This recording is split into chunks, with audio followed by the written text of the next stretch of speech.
One day, my neighbor caught me by surprise and asked me to tell him a story that he said would illustrate the ethics of your religion. A story that he said would persuade me and help me appreciate Islam.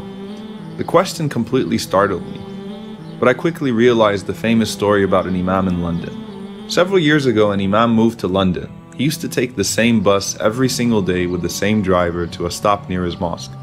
One day as he was riding, he paid the bus fare and sat down, realizing that the driver had mistakenly given him an additional 40 pence. When the imam sat down, he considered keeping the extra change since it was an insignificant amount anyway. But as he was deboarding, he felt guilty and handed the 40 pence back to the driver and said, "Sir, I think you gave me too much change." The driver smiled and said, "Aren't you the new imam in this area? You know, lately I've actually been thinking about stopping by your mosque and learning about Islam. But before I did that, I wanted to see what you would do if I gave you extra change." As the imam stepped off of the bus, he was so shaken by the incident that he grabbed the pole, looked up to the sky, and cried out, "Oh Allah, I almost sold Islam for 40 pence.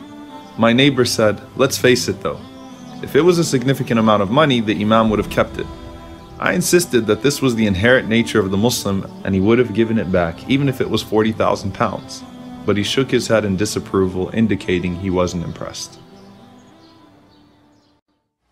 I didn't think that my neighbor thought much of the imam story. I thought he'd probably forgotten about it by the next day.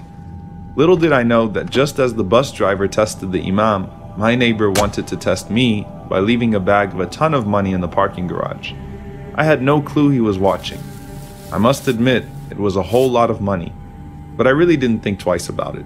I acted in accordance with what my conscience and religion commanded me to do, knowing that if the Prophet Muhammad, peace be upon him, was in my shoes, he would have done the same.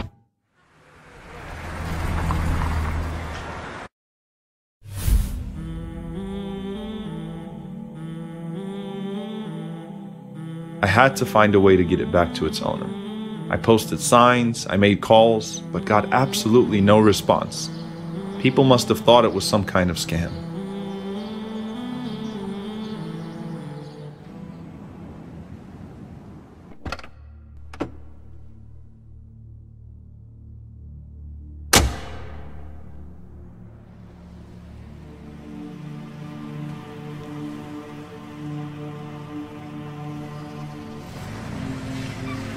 My neighbor says to me, "Muslims can't be tempted, huh?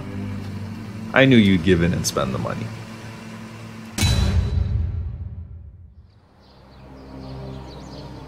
So I told him what happened. "I'm not here to defend myself," I said. "But what I'd really like to do is teach you what our Prophet Muhammad, peace be upon him, taught us." I gave him the donation receipt from the charity to which I donated the money and informed him that the car I was driving was actually my uncle's car, which I was borrowing because my car had to be fixed.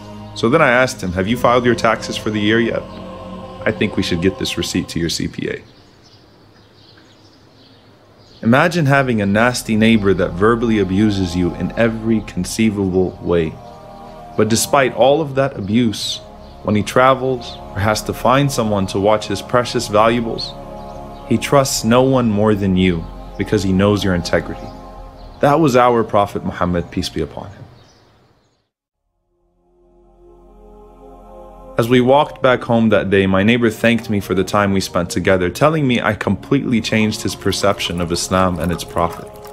I then shared with him that it was our Prophet who said, "Honor the trust of those who give it to you, and do not betray the one who betrays you."